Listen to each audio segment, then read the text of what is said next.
वसीम बरेलवी साहब का ये शेर नज़र कर रहा हूँ कि जाओ उन पे नाज करो, बलिदानों की उन पे छाया है, और आने वाले कल की नस्लों इतना याद रहे कि उन्होंने तुम्हारी कल की खातिर अपना आज गंवाया है।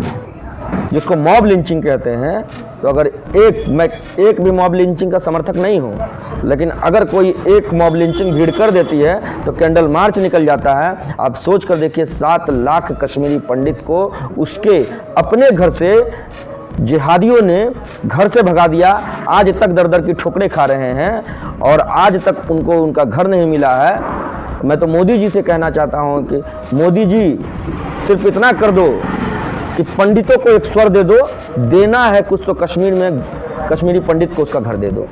तो उस पर पंक्तियां निवेदित करता हूं, सुनिएगा कि 7 लाख कश्मीरी पंडित कश्मीर में भगा दिए। अरे 7 लाख कश्मीरी पंडित कश्मीर में भगा दिए, तिलक लगाने वालों के भी होश ठिकाने लगा दिए। माँ को काटा, बहन को लूटा, अरे वो चुपचाप खड़े रहे। कोठी बंगले वाले भी राहत शिविरों में पड़े रहे। अरे पंडितों सागर से बहती पतवार उठा लेते। अरे पंडितों सागर से बहती पतवार उठा लेते। 7 लाख में से केवल 100 ही हथियार उठा लेते। 7 लाख में से केवल 100 ही हथियार उठा लेते। दुश्मन की छाती पर सीधे जाकर तन जाते तुम। केवल कुछ दिन की खातिर परशुराम बन जाते तुम। फिर पाक का झंडा ना होता, उस हिंदुस्तान की माटी में हर हर महादेव के नारे लगते कश्मीर की घाटी में। नारियों के जेवर को, नर के कलेवर को, नेताजी सुभाष जैसे तेवर को क्या मिला? सूली पर चढ़ी थी जवानी, बलिदानी उस दुर्गा के तेवर को क्या मिला? और अपने ही बेटे शरणार्थी हुए वहाँ, कश्मीरी क्यारियों में केसर को क्या मिला? नेहरू को मिला था हिंद, जिन्ना को मिला था पाक, कोई तो बताए शहीद चंद्रशेखर को क्या मिला?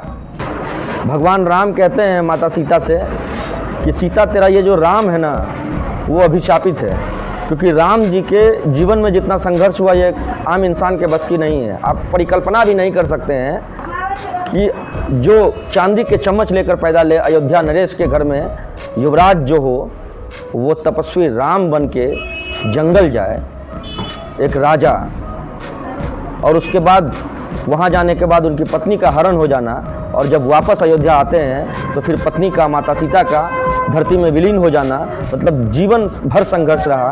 भगवान राम कहते हैं, आप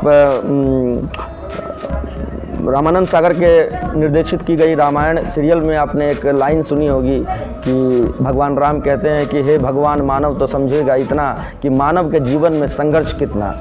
तो उसी पर चंद पंक्ति निवेदित करता हूँ कि भगवान राम ज्येष्ठ पुत्र होने के बावजूद भी अपने पिता को मुखाग्नि नहीं दे सके थे, वनवासी होने की वजह से। वहाँ से पंक्तियाँ निवेदित करता हूँ कि कहती रघुकुल रीति अभागे, अब तक प्राण नहीं क्यों त्यागे, धरती तुझको ठुकरा देगी, जल में है विश्राम। धरती सीता जी की, क्षमा कीजिएगा, भगवान राम की सास थी, माता सीता की माता थी। धरती से ही, धरती की गोद से माता सीता को उद्भव हुआ था। तो वहाँ से फिर से पंक्तियाँ निवेदित करता हूँ कि कहती रघुकुल रीति अभागे, अब तक प्राण नहीं क्यों त्यागे, धरती तुझको ठुकरा देगी, जल में है विश्राम, सिया तेरा अभिशापित है राम। कि सिर्फ हाथों में खंजर नहीं, आँखों में पानी चाहिए। सिर्फ हाथों में खंजर नहीं, आँखों में पानी चाहिए।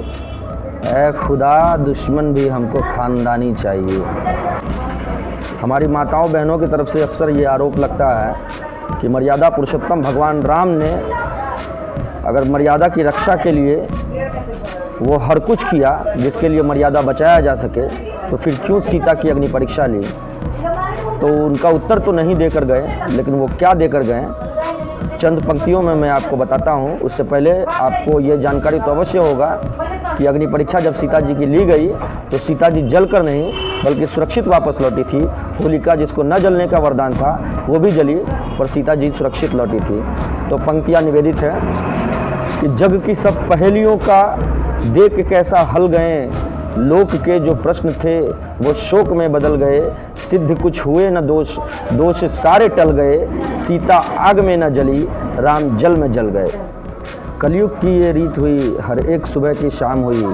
कौन है तू, तेरा नाम है क्या, सीता भी यहाँ बदनाम हुई। समाज की इन बातों से क्यों भीग गए तेरे नैना, अरे कुछ तो लोग कहेंगे, लोगों का काम है कहना।